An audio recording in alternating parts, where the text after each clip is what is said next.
28 मई यौम तकबीर एक ऐसा दिन जब पाकिस्तान ने अपनी खुद मुख्तारी का नाकाबिले तरदीद ऐलान किया। एक ऐसा दिन जब हमने दुश्मन को बता दिया कि पाकिस्तान अमन पसंद ज़रूर है मगर कमज़ोर हरगिज़ नहीं। मई 1998 में भारत ने 5 एटमी धमाके किए और पूरे खित्ते में ताकत का तवाज़ुन बिगाड़ दिया। पाकिस्तान के लिए ये सिर्फ एक चैलेंज नहीं बल्कि बका का सवाल बन गया।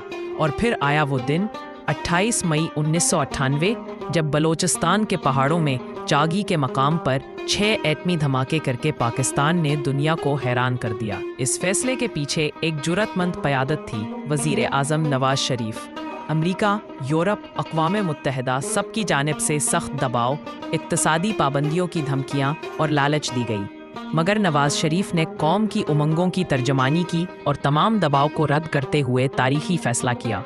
ये दिन हमारे उन हीरोज़ का भी है जिन्होंने दिन रात मेहनत करके एटमी प्रोग्राम मुकम्मल किया। डॉक्टर अब्दुल कदीर खान और उनकी टीम ने इंतहाई खुफिया हालात में ये कारनामा सरअंजाम दिया। साथ ही पाकिस्तान की मुसल्लह अफवाज ने इन जौहरी असासों की हिफाजत के लिए बेमिसाल कुर्बानियाँ दी। एटमी ताकत हासिल करना सिर्फ टेक्नोलॉजी का मामला नहीं, ये एक नफसियाती जंग जीतने के मुतरादिफ है।